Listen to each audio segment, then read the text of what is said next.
Welcome back to the deep dive. You hand us your stack of sources, and we cut through the noise to give you the clearest path to insight.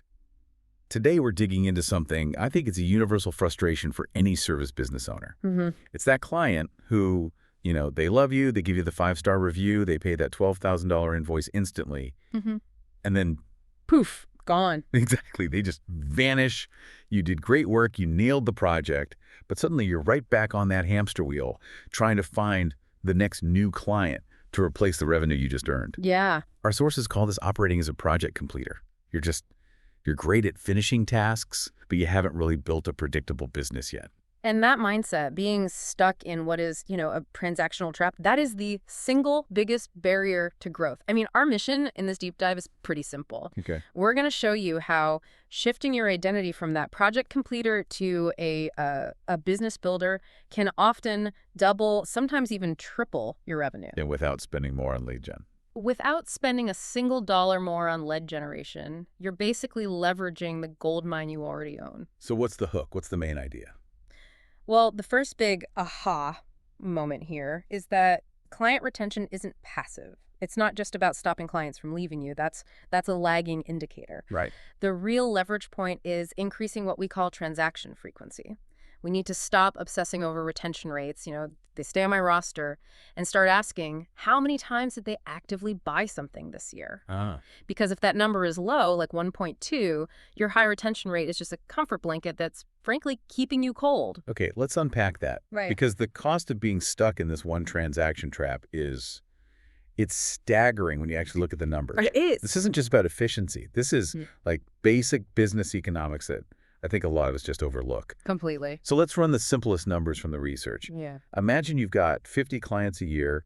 Average project is, say, $10,000. That's $500,000 in revenue. Yep, 500K. Now, what if those exact same 50 clients came back just one more time in that same year? You're at $1 million. $1 million. You've just doubled your revenue. Same team, same quality of work, and zero additional marketing spend. The leverage is it's astonishing. And every data point we have confirms this. I mean, acquiring a new customer costs, what, on average, 5 to 25 times more than keeping an existing one? 5 to 25. That's a huge range, but even on the low end. Even at 5, it's massive. Think about it. A new client needs marketing spend, sales time, custom proposals, legal review, all that onboarding. It's a whole process. It's a huge process. Now, a repeat client, they're already in your system. They trust you. Onboarding is minimal, maybe zero. The sales cycle can be an email. Or a phone call. Exactly. So the profit margin on that repeat business isn't just a little higher, it's exponentially higher. Your internal costs just plummet. And yet we see this massive disconnect, right? Most service businesses, they put like 80% of their effort into chasing new leads. While their most profitable clients are just quietly allowed to disappear. It's an insane way to prioritize your effort. Which is why the retention rate is so misleading. Let's go back to those two companies in the research. Company A. Okay. They retain 90% of their clients. Sounds great, but their transaction frequency is a dismal 1.2. They're keeping clients, but the clients are barely buying anything. Right. They're on the books, but that's it. Now, Company B, they only retain 75% of their clients, a much lower rate. But the transaction frequency is higher. It's 3.5, and the research shows Company B makes 3 times more revenue. 3 times more. Why? Because they designed their whole delivery model to create these repeat buying opportunities. Well, wait a second. That's 75% versus 90. Isn't Company B losing a lot of valuable clients with that 15% drop? Yeah. Is 75% retention even considered healthy? That is a fantastic question. And the answer is, yeah, sometimes it is. It's very likely Company B is losing the least profitable clients. The one-and-done buyers, the ones who are maybe a pain to work with. The difficult ones? Yeah. Meanwhile, Company A is holding on to a ton of clients who are retained in name only. They aren't generating real recurring profit. Company B is maximizing the profitable relationships. That's a much better strategic position to be in. Okay, so the numbers prove it's inefficient. What's the hurdle? I mean, what's stopping people from fixing this, and how do we even start measuring it properly? The hurdle is usually that they're measuring the wrong thing. People manage what they measure, right? Right. And most service owners are measuring retention rate, not buying activity. Yeah. We need a clear number, and that number is transaction frequency. So let's define that really clearly so Yeah. you can, do the math today. Okay. Over a 12-month period, you count up All the individual projects or purchases you completed. That's your total transactions. Oh. Then you count the number of unique clients who made those purchases. You just divide transactions by clients. So if you had, say, 120 transactions spread across 80 unique clients last year, your transaction frequency is 1.5. 1.5, 1.5 projects per client on average. I have a feeling a lot of people just did that math in their head and got a slightly uncomfortable number. Uh-huh. It can be a tough metric to face, but you have to know where you're starting. So what are the benchmarks? What should we be aiming for? Okay, let's lay out some clear targets.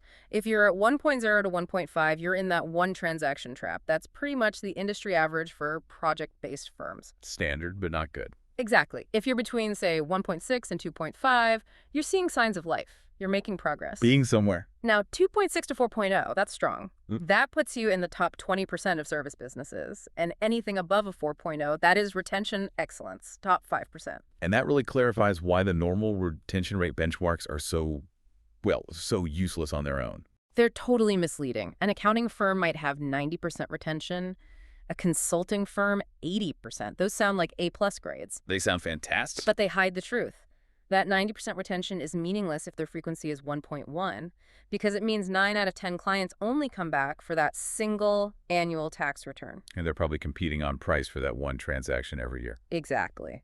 The real question you have to ask is, are my retained clients buying multiple services from me at healthy margins? If the answer is no, your high retention rate is just an illusion of stability. Okay, so we've defined the problem. We have the metric. Let's get into the solutions. The sources lay this out as the 3 Rs.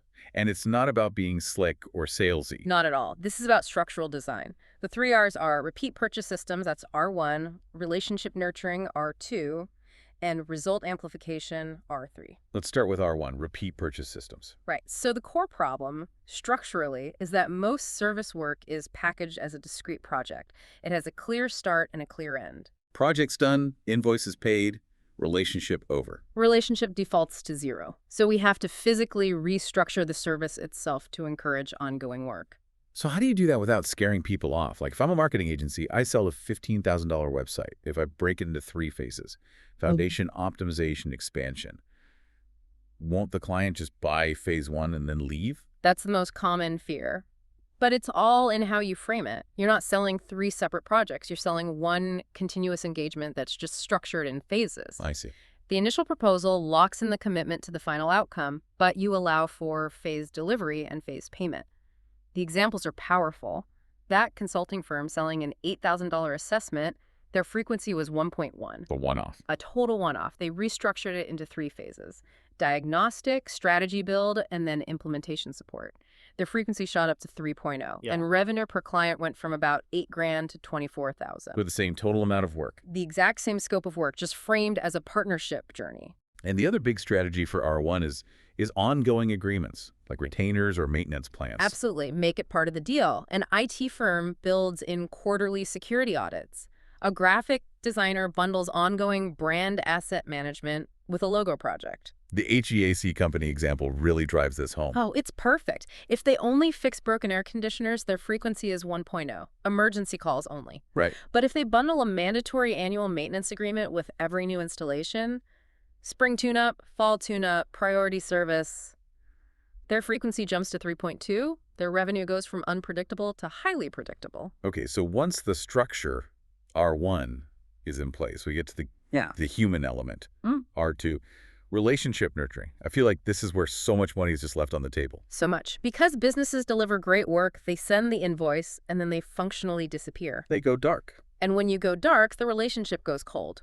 So 6 months later, when the client does have a new need, you're just a forgotten vendor. They have to start a whole new search. Instead of just calling you. Instead of just defaulting to you.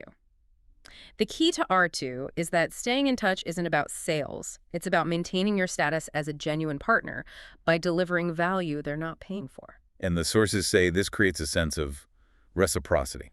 Exactly. If you're constantly giving them valuable insights for free, they feel psychologically inclined to come to you when they have a paid need. So what does that look like? You need to build an educational cadence. This could be semi-annual strategy check-ins or quarterly industry updates relevant to them.